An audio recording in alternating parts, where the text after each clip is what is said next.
Question में हमसे कहा जा रहा है कि एक रेलगाड़ी एक स्टेशन से दूसरे स्टेशन की ओर जाती है और 1 घंटे के बाद उसमें कुछ खराबी आ जाती है, जिसे अगले 1 घंटे में ठीक करने के बाद वह फिर से चलना प्रारंभ करती है और अपनी वास्तविक चाल का 5/6 चाल से चलकर वह अपने गंतव्य स्थान पर 1 घंटे 36 मिनट की देरी से पहुंचती है। यदि रेलगाड़ी में यह खराबी 50 किलोमीटर और आगे आई हुई होती तो उसे 1 घंटे 20 मिनट की देरी होती। तो हमसे पूछा जा रहा है कि ज्ञात कीजिए कि उन दोनों स्टेशनों के बीच की दूरी क्या होगी। इस क्वेश्चन को आसानी से सॉल्व करने के लिए आपको स्पीड, टाइम और डिस्टेंस के बीच एक छोटा सा कॉन्सेप्ट पता होना चाहिए कि जब कभी भी एक समान दूरी को एक से ज्यादा बार तय किया जाता है तो उस केस में स्पीड का जो रेशियो होता है वो उस दूरी को तय करने में लगे गए समय के रेशियो के इनडायरेक्टली प्रोपोर्शनल होता है। इसे आप एक छोटे एग्जांपल से ज्यादा बेहतर ढंग से समझ पा रहे होंगे। मान लीजिए ए और बी दो स्टेशनों के बीच की दूरी 100 किलोमीटर है और जब कोई व्यक्ति इस दूरी को 50 किलोमीटर प्रति घंटा की रफ्तार से तय करता है तो 100 किलोमीटर जाने में उसे कितना समय लग रहा होगा। 1 घंटे में 50 जा रहा होगा तो 2 घंटे में कितना चला जाएगा, 100 किलोमीटर। और अगर ये व्यक्ति अपनी स्पीड को बढ़ा देता और इसी दूरी को दोबारा तय करता तो 50 किलोमीटर से बढ़ाकर अगर वो 100 किलोमीटर प्रति घंटा कर दे अपनी स्पीड को, तो अब उसे 100 किलोमीटर जाने में मात्र कितना समय लग रहा होगा, 1 घंटे का। और अगर ये व्यक्ति अपनी चाल को फिर से कम करके 100 किलोमीटर से 25 किलोमीटर प्रति घंटा कर दे तो उसे फिर से इस दूरी को तय करने में कितना समय लग रहा होगा, 1 घंटे में। अब वो कितना जा रहा है, 25 किलोमीटर, तो 2 घंटे में 50 और 4 घंटे में 100 किलोमीटर। इट मीन्स अब उसे समय कितना लग रहा होगा, 4 घंटे का। तो आप देख पा रहे होंगे यहां पर हमने एक ही डिस्टेंस को एक से ज्यादा बार तय किया है और जब हम 50 किलोमीटर प्रति घंटा से जा रहे थे तो हमें कितना समय लग रहा था, 2 घंटा। और जब हमने अपनी स्पीड को इंक्रीज किया है 50 किलोमीटर प्रति घंटा से 100 किलोमीटर प्रति घंटा कर दिया है तो उस केस में हमारा जो समय है वो 2 घंटे से कम होकर 1 घंटे में बदल गया है। इट मीन्स हम कह सकते हैं जब हमने स्पीड को बढ़ाया है तो यहां पर हमारा जो समय है वो क्या हो गया है, कम हो गया है। ठीक इसी प्रकार अगर आप सेकंड केस में देख रहे होगे तो हमने अपनी स्पीड को 100 किलोमीटर प्रति घंटा से घटाकर 25 किलोमीटर प्रति घंटा कर दिया है। इट मीन्स हमने अपनी स्पीड को क्या किया है, कम किया है। तो हमें जो समय है वो 1 घंटे से बढ़कर 4 घंटे का लगने लगा है। इट मीन्स हम कह सकते हैं जब हम अपनी स्पीड को क्या करते हैं, कम करते हैं, तो उस केस में हमारा जो टाइम है वो क्या हो जाता है, बढ़ जाता है।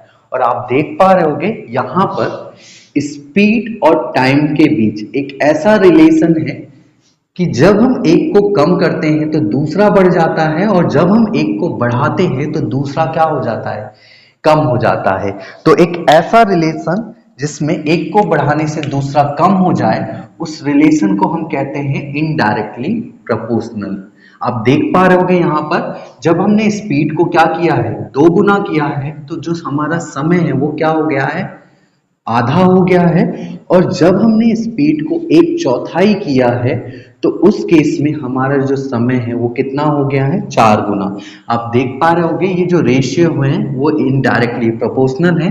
अब सबको पता होगा स्पीड जो होती है वो बराबर होती है डिस्टेंस अपॉन में टाइम के, और हम यहां पर बात कर रहे हैं सेम डिस्टेंस की। It means when distance must be same, तो उस केस में इस डिस्टेंस का तो इस रिलेशन में कोई भी रोल नहीं होगा। और जब इस डिस्टेंस का कोई भी रोल नहीं होगा तो आप देख पा रहे होंगे इस रिलेशन में स्पीड जो है वो इनडायरेक्टली प्रोपोर्शनल है टाइम के। ये तो था हमारा कॉन्सेप्ट। अब हम आ जाते हैं अपने क्वेश्चन में। आप देख पा रहे होंगे हमें क्वेश्चन में कहा गया है कि दो स्टेशन के बीच एक रेलगाड़ी है जो चल रही है, और हमसे कहा जा रहा है ये जो रेलगाड़ी है फर्स्ट केस में 1 घंटे के बाद, हम मान लेते हैं ये रेलगाड़ी स्टेशन पी से चलकर 1 घंटे के बाद यहां पर पहुंचती है, और यहां पर पहुंचने के बाद वो क्या हो जाती है, खराब हो जाती है। इट मीन्स हम कह सकते हैं यहां से यहां तक की जो दूरी है वो कितने घंटे की है, 1 घंटे की। और यहां पर खराब होने के बाद उस रेलगाड़ी को सुधारने में कितना समय लग रहा है, 1 घंटे का समय लग रहा है।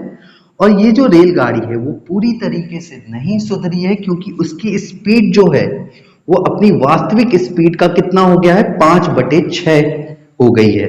और आपको पता है ये स्पीड किस में दी गई है, फ्रैक्शन में। और फ्रैक्शन में हम डिनोमिनेटर में ओरिजिनल स्पीड को लिख रहे होंगे, और जबकि न्यूमिनेटर में जो लिख रहे होंगे वो हमारी न्यू वाली स्पीड होगी।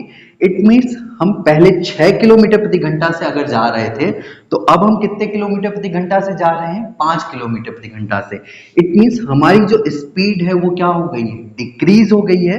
हमारी स्पीड जो डिक्रीज हुई है, तो अगर हम यहाँ से समय का रेशियो निकालें, टाइम का, तो टाइम का जो रेशियो होगा वो कितना हो जाएगा, 6/5 हो जाएगा। और आप देख पा रहे होगे एक बार हम ओरिजिनल स्पीड से जाते हैं, इट मींस 6 की स्पीड से इसी दूरी को जा रहे हैं, और एक बार हमने अपनी स्पीड को कम किया है। इट मींस ये जो दूरी होगी यहाँ पर सेम होगी, और जब दूरी क्या होती है, सेम होती है, तो जो हमारा टाइम होता है वो स्पीड के इनडायरेक्टली प्रोपोर्शनल होता है। तो अगर हम यहाँ पर बात करें, तो अगर हमें पहले 5 यूनिट का समय लग रहा था, तो अब कितने यूनिट का समय लग रहा होगा, 6 यूनिट का। इट मीन ज्यादा समय लग रहा है।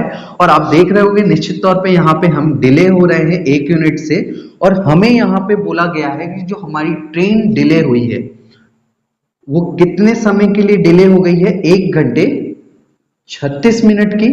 और आप देख पा रहे होंगे जो ये 1 घंटे का समय है वो तो इसलिए है क्योंकि हमें रेलगाड़ी को बनाने में, सुधारने में 1 घंटे का समय लगा है। तो स्पीड के कारण जो हमें डिले हो रहा है वो मात्र कितने का हो रहा है, 36 मिनट का। इट मींस हम कह सकते हैं यहां से 1 यूनिट बराबर होगी कितने के, 36 मिनट के। और अगर 1 यूनिट बराबर है 36 मिनट के, तो अगर हम अपनी ओरिजिनल स्पीड से जाते तो हमें कितना समय लगता, 5 यूनिट का। इट मींस हम कह सकते हैं 5 यूनिट का मान ही अगर यहां से निकालें तो वो कितना होगा, 180 मिनट का। तो हम कह सकते हैं इस दूरी को अगर हम नॉर्मल चाल से जाते तो हमें यहाँ पे तय करने में इस दूरी को कितना समय लगता, 180 मिनट का। और आपको पता है 180 मिनट बराबर होती है 3 घंटे के। इट मीन्स हम कह सकते हैं इस पूरी दूरी को अगर हमारी रेलगाड़ी खराब नहीं होती और हम नॉर्मल स्पीड से जाते तो 1 घंटे यहां तक चलते और 3 घंटे यहां तक। इट मीन्स पूरी दूरी हम कितने घंटे में तय कर लेते, 4 घंटे में। बट हमें एक केस और दिया गया है, हमसे कहा गया है यदि रेलगाड़ी, अगर हम बात करें सेकंड केस की, तो हमसे कहा गया है यदि ये रेलगाड़ी यहां पर खराब ना होकर 50 किलोमीटर और आगे खराब हुई होती, मान लेते हैं कि यहां से यहां तक के बीच की दूरी कितनी है, 50 किलोमीटर की है, और रेलगाड़ी अब कहां खराब हो रही है, इस पॉइंट पर।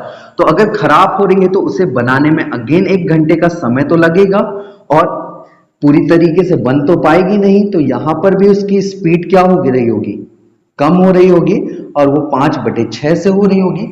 और क्योंकि अगर वो सामान्य गति से जाती तो भी इतनी दूरी तय करना पड़ता, और अपनी घटी हुई दूरी से तय कर रही होगी तो भी इतनी दूरी को तय कर रही होगी। इट मीन्स यहाँ पर डिस्टेंस सेम है, तो अगर यहाँ पे डिस्टेंस सेम है तो टाइम का जो रेशियो होगा वो कितना होगा, 6/5 होगा। इट मीन्स अगर वो नॉर्मल स्पीड से जाती तो इसे 6 यूनिट का समय लगता, और घटी हुई स्पीड से जा रही है तो उसे कितने समय लग रहा होगा, 6 यूनिट का। तो डिले कितने यूनिट से हो रही है, 1 यूनिट से। और आपको पता है दोबारा जब वो डिले हो रही है तो उसे मात्र कितने घंटे का देरी हो रही है, 1 घंटे 20 मिनट की। आपको पता है 1 घंटे तो उसे बनाने में लगा हुआ है, समय है। इट मींस ये जो काउंट होगा वो स्पीड के कारण नहीं हो रहा होगा, तो एक्चुअल जो डिले है वो कितने का है, 20 मिनट का। और 20 मिनट 1 यूनिट के बराबर है, तो उसे ओरिजिनल समय कितना लग रहा होता? 5 यूनिट। 5 यूनिट बराबर कितना हो जाता? 100 मिनट का। इट मीन्स हम कह सकते हैं अगर रेलगाड़ी खराब नहीं हुई होती तो यहां से यहां तक जाने में उसे कितने मिनट का समय लगता? 100 मिनट का। तो आप देख पा रहे होगे यहां से यहां तक जाने में उसे कितना समय लग रहा है? 1 घंटे। और यहां से यहां तक अपनी ओरिजिनल स्पीड से जा रही होती तो उसे कितना समय लग रहा है? 1 घंटे, सॉरी 180 मिनट का। और यहां से यहां तक की दूरी तय करने में उसे कितना समय लग रहा है? 100 मिनट का। तो हम कह सकते हैं कि इस दूरी को तय करने में मात्र कितने मिनट का समय ले रही होगी? 80 मिनट का।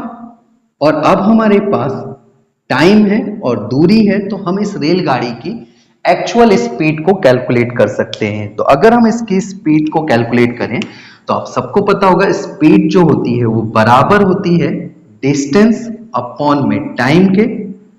और यहां पर डिस्टेंस जो है वो कितनी है? 50 किलोमीटर।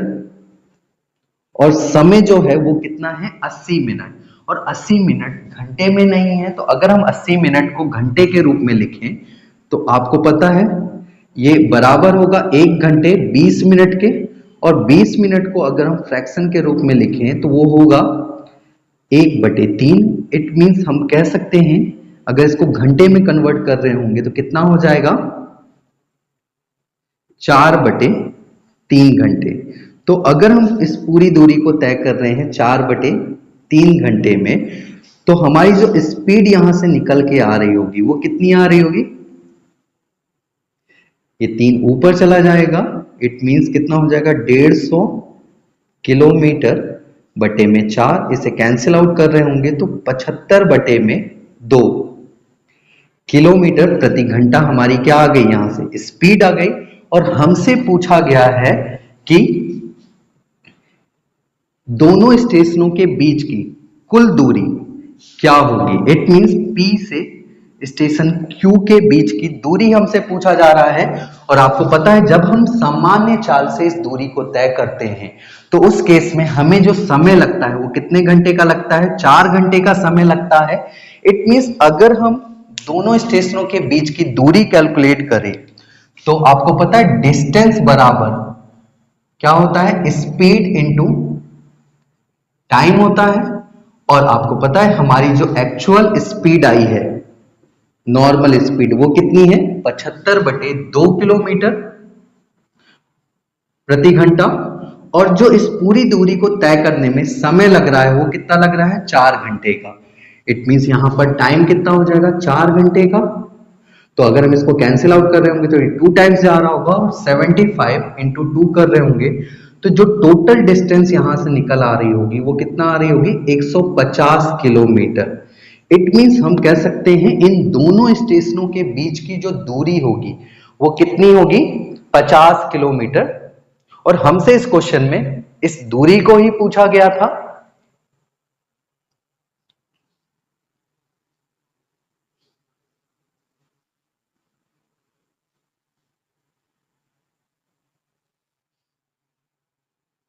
तो अगर आपको ये कॉन्सेप्ट पता है तो आप इसे इजीली तरीके से कैलकुलेट कर सकते हो।